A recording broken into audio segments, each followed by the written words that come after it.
Welcome back to the deep dive. It is great to have you with us again. Great to be here.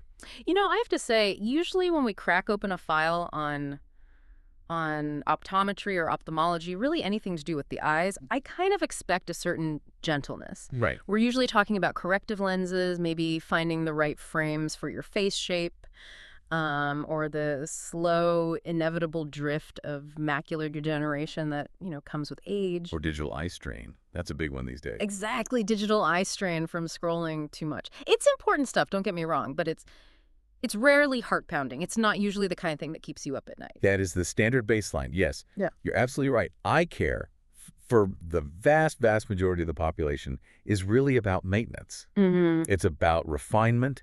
It's about making sure the machinery is just working at optimal efficiency. Right. It isn't usually about, well, survival. Right.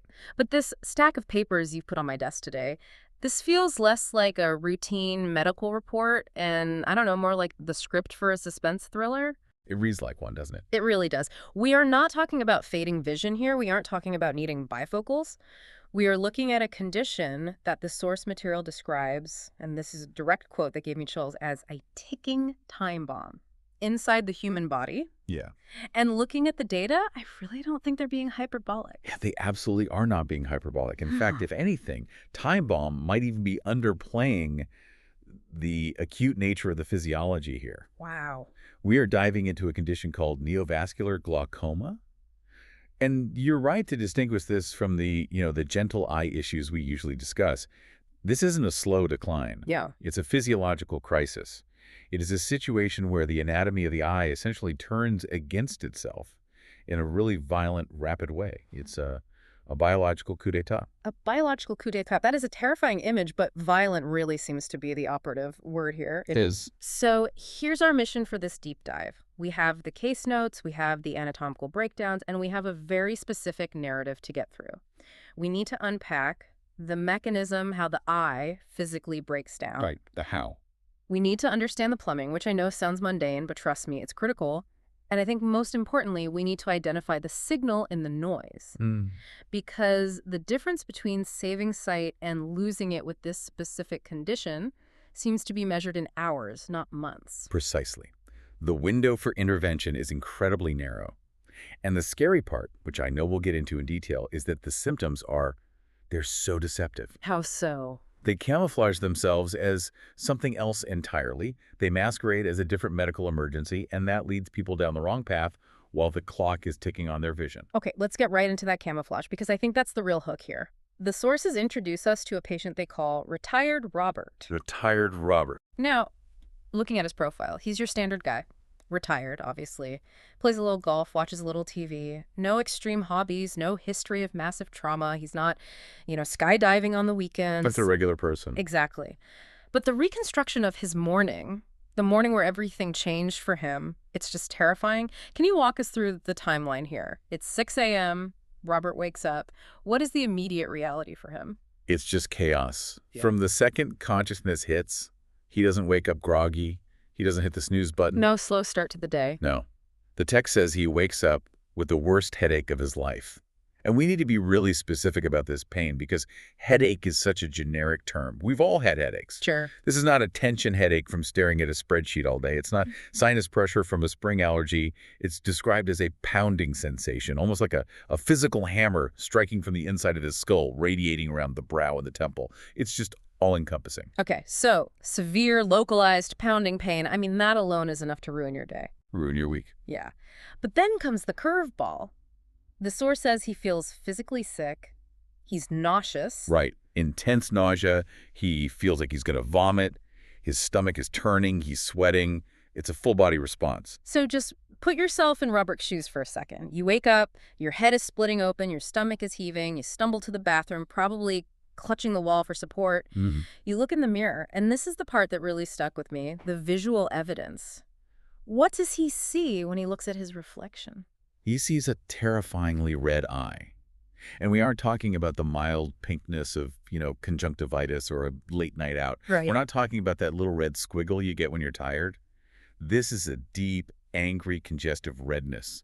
The vessels are engorged. The white of the eye is almost gone, just replaced by this angry crimson map. So he's got the trifecta: agony in the head, nausea in the gut, and a red eye staring back at him. Now here is the psychological beat that I found so fascinating in the notes. The diagnosis he gives himself. Exactly. Robert stares at himself in the mirror, clutching the sink, trying not to be sick, and he tries to figure out what is wrong with him. But he doesn't guess glaucoma. He doesn't even really think eye problem.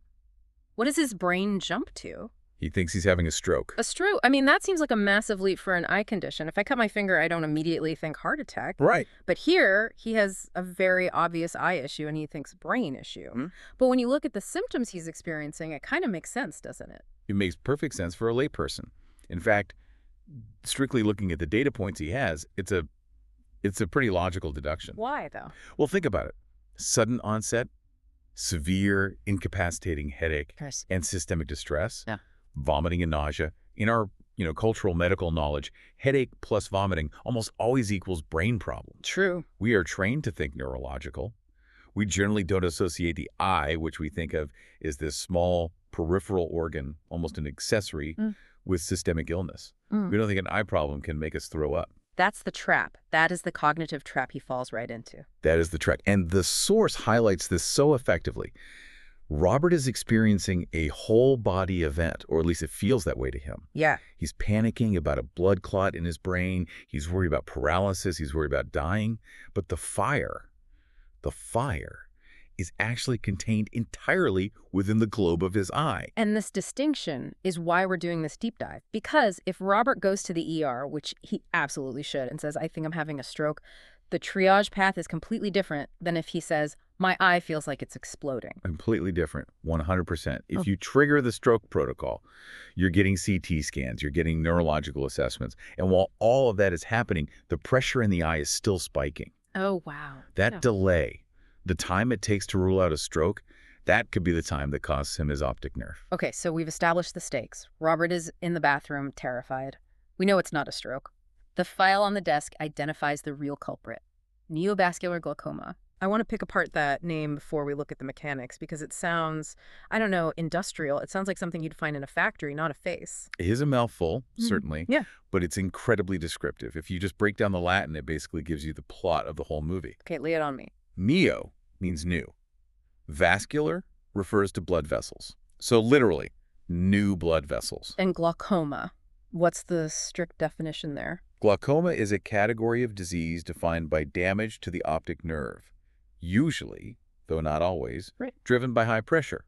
So put it all together. You have optic nerve damage driven by pressure, which is caused by new blood vessels. New blood vessel glaucoma. The source explicitly separates this from what our listeners might know as, standard glaucoma. Oh, completely.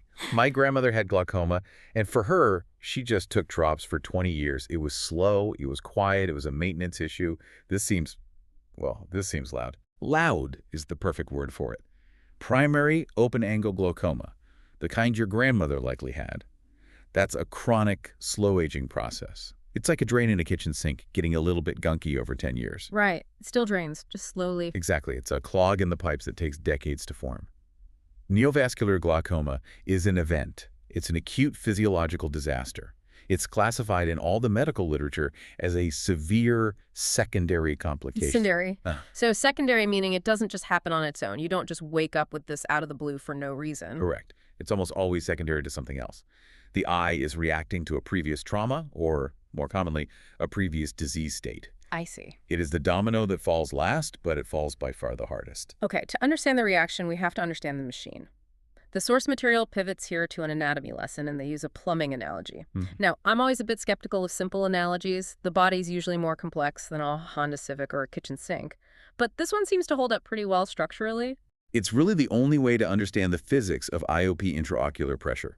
You have to think in terms of fluid dynamics. Okay, so walk us through the sink model. Paint the picture of the eye as a plumbing fixture for us. All right, so imagine the eye not as a camera for a moment, which is how we usually talk about it, but as a pressurized sphere. Like a water balloon. Like a water balloon, but with a tough outer shell. Yeah. For the eye to hold its spherical shape, and for all the optics to align so you can see clearly, it needs to be inflated. Can't be deflated, or vision distorts. Okay. It is filled with a clear fluid called aqueous humor. And just to clarify for everyone, this isn't tears, right? No, not tears at all. Tears are on the outside. They're like the windshield washer fluid. Aqueous humor is on the inside, circulating behind the cornea and in front of the lens. It's the hydraulic fluid of the eye. Got it. Now, this fluid isn't stagnant. It's not a pond. It's a river. It is constantly being produced by a structure called the ciliary body. Think of the ciliary body as the faucet. And the faucet is just always on. Always. It drifts fresh fluid into the eye 24/7 to nourish the tissues that don't have their own blood supply, like the lens and cornea. It brings in sugar, oxygen, nutrients. Okay. Now, because the eye is a closed container, a sealed ball, if you have a faucet that's always running, you absolutely must have a way to let the fluid out. Inflow must equal outflow. Physics 101. Yep. Exactly. If inflow equals outflow, the pressure remains stable. In a healthy eye, that pressure is usually between, say, 10 and 21 millimeters of mercury. That's the equilibrium. The ball stays inflated, but not overinflated. And the drain, where's the drain in this thing? Because I look at my eye in the mirror and I don't see a plug hole. You wouldn't see it, not without a special lens. The drain is called the trabecular meshwork. Trabecular meshwork. It's located in what we call the angle of the eye. Basically, the little corner where your iris, the colored part, meets the cornea, the clear window. Imagine a 360-degree gutter running around the edge of your iris. It's a microscopic, sponge-like sieve that allows the fluid to filter out of the eye and into the bloodstream. So in a healthy eye, the faucet droops, the fluid cycles through the front of the eye, feeds the lens, and then it drains out through this meshwork at the same rate. Precisely. Pressure stays at, what, 15? Everyone is happy. Exactly. The system works. It regulates itself perfectly. But in Robert's case, and in anyone dealing with neovascular glaucoma, that equilibrium is just shattered.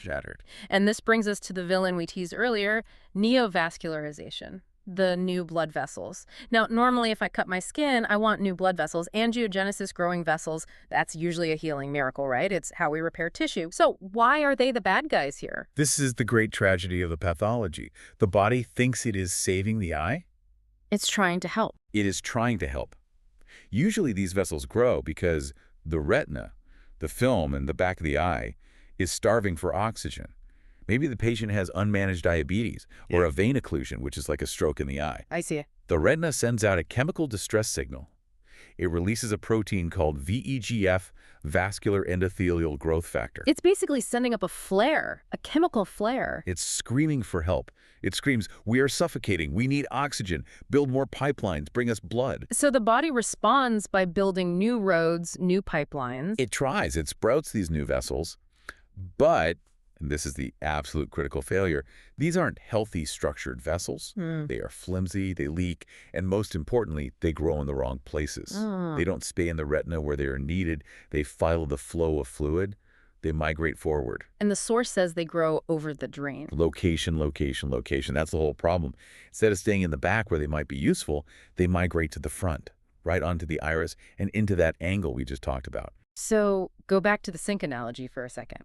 You have the faucet running, you have the drain, and now you have these vines, these biological roots growing rapidly out of the pipes and weaving themselves across the opening of the drain. It's actually a little worse than just vines. Oh, good. These vessels, they bring fibrous tissue with them. They form what we call a fibrovascular membrane. A membrane, like a sheet. Exactly, like a sheet. Imagine taking plastic wrap, or maybe a layer of shrink wrap, and just tightening it over the drain of your sink. Or, as the source describes it, clogging it completely. It's not just debris getting stuck. It is a structural modification of the anatomy.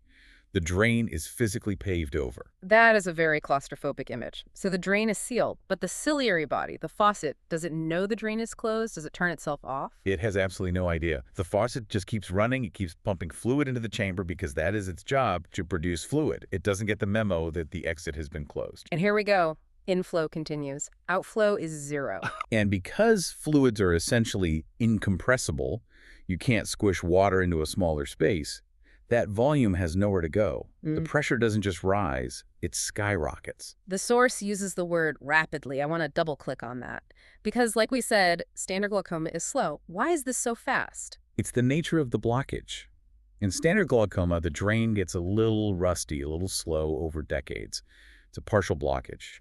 Here, the drain is being covered, it's being sealed. I see. Once that membrane seals the angle, a process we sometimes call zipping up the angle, the exit is just gone. It can happen over the course of days or even hours. It's a mechanical closure. This brings us to the central analogy of the source material, which is the pressure cooker. It is the most accurate mechanical metaphor we have for this condition. It's perfect. Let's break it down for everyone. A pressure cooker works by trapping steam to increase the internal pressure, which cooks food faster. But every pressure cooker has a safety valve, that little wobbler on top. Right. If the pressure exceeds the safety limits, the valve lifts, steam hisses out, and the pot doesn't explode. It's a regulation system. In the eye, the drain is the safety valve. Correct. The trabecular meshwork is the regulator. And the source text says neovascular glaucoma is what happens if you weld the steam valve shut. Weld is such a strong verb, isn't it? Ah. But it fits the permanence of that fibrovascular tissue. It's not just a sticky valve. It is structurally fused. That tissue actually contracts, and it pulls the iris over the drain, sealing it tight. It's an active process. So you have a pot on high heat, that's the fluid production. You have a welded valve. What are the physics inside the eye at this point? What happens to the numbers? The pressure just spikes. We talked about a normal range of 10 to 21. Yeah. In neovascular glaucoma, we routinely see pressures of 40, 50, 60. I've even seen 70. Just to provide some context here, 70 is what? 3 times the normal upper limit? 3 to 4 times the limit. Imagine inflating a tire that is rated for 30 psi to 100 psi. The structural integrity of the container itself is tested. The eye becomes rock hard. Really? Yeah. If you were to touch Robert's eye through his eyelid, which I don't recommend doing if it hurts, but hypothetically, Yeah. it wouldn't feel squishy like a grape or a water balloon. It would feel like a marble. It feels like a stone. That gives me chills. A stone in your head. So the pressure is looking for a way out. It's pushing against the cornea, causing swelling and cloudiness. But the source identifies the real victim here, the optic nerve. The optic nerve is the Achilles heel of the eye. It's the cable that connects the camera to the brain. Right. It exits the back of the eye. Yeah. And structurally, it is the weakest point in the scleral wall, the outer white wall.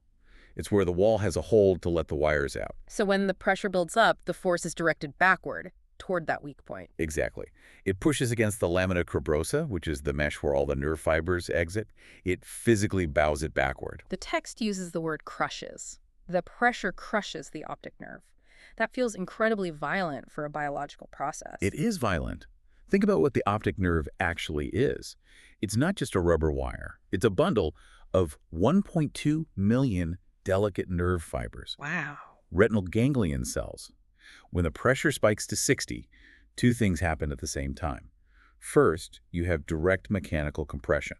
You are physically squashing the wires against the hard wall of the eye. You are pinching the cord. Like stepping on a garden hose. Like stepping on a hose, yes. But the second factor is arguably even more critical. The pressure inside the eye exceeds the blood pressure trying to get into the eye. Wait, explain that. The pressure is pushing blood out. Well, think about it. Blood needs to flow into the eye to feed the nerve. The heart pumps it up there. But if the pressure inside the eye is higher than the perfusion pressure, the pressure in the arteries trying to get in the blood just can't enter. It hits a wall of pressure. Oh my God. You effectively strangle the blood supply to the nerve head. So the nerve isn't just crushed, it's suffocated. It strokes out. It's an ischemic event right at the nerve head. And the result of that? Cell death. Apoptosis. The nerve fibers die. And this is the part that just breaks hearts. Once a retinal ganglion cell dies, it does not regenerate. The central nervous system does not grow back. Permanent blindness. The source really doesn't mince words about the outcome. No. And the key phrase there is, if not relieved immediately. We are literally racing against the death rate of those cells. Every hour at a pressure of 60 is an hour of massive cell death. This explains the urgency, it explains the mechanics, and frankly, it explains the terror of his situation. Now, I want to circle back to Robert. We left him in the bathroom thinking he's having a stroke. Right. Now that we understand the welded valve and the crushed cable, can we explain why he feels the way he feels? Let's play detective on his symptoms. Let's do it. Let's connect the anatomy to the experience. Okay, symptom 1, the worst headache of his life. Why does an eye problem hurt the whole head? Pure mechanics and neurology. The eye is richly innervated. The cornea and the sclera are just loaded with pain receptors. When you stretch that tissue that rapidly, remember, we went from normal to 60 very, very fast. The tissue is under immense tension. Okay. So those nerves fire continuously. But here is why it feels like a headache. The nerves that serve the eye are part of the trigeminal nerve system. The trigeminal nerve. It's a massive nerve. It covers the face, the jaw, the forehead. When the eye screams in pain, the signal spills over. The pain radiates. Ah, so it's referred pain. It goes to the brow, the temple, sometimes even the jaw. Feels like the whole side of the head is exploding because the shared nerve root is just overwhelmed with pain signals. So the headache is actually the eye screaming. Largely, yes. It's the eye screaming so loud the neighbors can hear it. Okay, symptom 2, the nausea. He felt sick to his stomach. This was the one that really tricked him into thinking stroke. Why does high eye pressure make you want to throw up? That seems like a glitch in the system. It's a primitive reflex. It's fascinating, actually. We call it the ocular cardiac reflex, or, more broadly in this case, an intense vagal response. The vagus nerve is the superhighway between the brain and the gut. It controls your heart rate, your digestion, all that. So the eye is connected to the gut. How? Through the brainstem, yes. The pain and the sudden pressure distortion in the eye are so alarming to the central nervous system that it triggers a massive vagal discharge. Yeah. It slows the heart, it can drop your blood pressure, and it triggers the vomiting center in the brain. It's a system-wide purge command. Exactly. The body knows something is catastrophically wrong, and it just pulls the fire alarm. It says, sit down and empty your stomach now. The nausea is actually a marker of severity. What do you mean? If you are throwing up from eye pain, the pressure is likely sky high. So if you have just a little eye ache, you probably aren't nauseous. Correct. But if you're reaching for a bucket, the pressure is almost certainly critical. And finally, symptom 3, the red eye. Right, the congestion. This is hydraulics again. Because the pressure inside the eye is so high, the veins that usually drain blood away from the surface of the eye are compressed. The blood can't get out of the veins easily. It's a traffic jam. It is a traffic jam. It backs up. Yeah.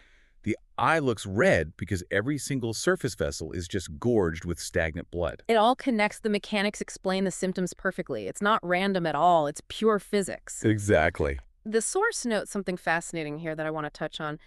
This is one of the few eye conditions that actually hurts. That is such a crucial takeaway for the listeners. I want everyone to really hear this.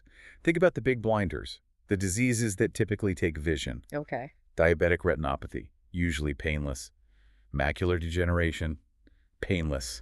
Primary glaucoma, painless until the very, very end stages. We are trained to think that losing vision is a silent thing, a fading to black, like a dimmer switch just slowly going down. Right, we expect to fade. But neovascular glaucoma just breaks the rule. It hurts, it screams. And in a really twisted way, that pain is a gift. A gift? That's a hard sell for Robert, I think. I know, poor Robert. But think about it. It's a warning system. If Robert didn't have the headache, if he didn't have the nausea, if it was just red and a little blurry, He might have ignored it. he might have put in some Visine and gone back to sleep. And if he had gone back to sleep? He would have woken up blind in that eye. No question. The optic nerve would have cooked all night long. The pain forced him to the mirror. It forced him to seek help. It made it absolutely impossible to ignore. That changes the perspective entirely. The pain is the body fighting for the eye. It's the siren. It is. So let's talk about action. The source boils this down into a very simple equation for our listeners. I love this because in a crisis, you don't remember paragraphs, you remember equations, you remember simple rules. Eye pain plus nausea danger. Let's drill that in for a second. Yeah. Eye pain plus nausea danger. Yeah, let's break that down. Eye pain alone. It could be a scratch, dryness, strain, maybe a lost contact lens. Uncomfortable, but... Uncomfortable, yes. Annoying, yes. But rarely an emergency that will blind you in a matter of hours. Nausea alone. Could be the flu, food poisoning, you ate a bad burrito. Right. But the combination, when you have a throbbing, painful eye and you are sick to your stomach, that is the signature of the pressure cooker. It's the specific fingerprint of acute high pressure. Yes. It signals either acute angle closure or neovascular glaucoma. Both are sight-threatening emergencies. It means the vagus nerve has been triggered by what's happening in the eye.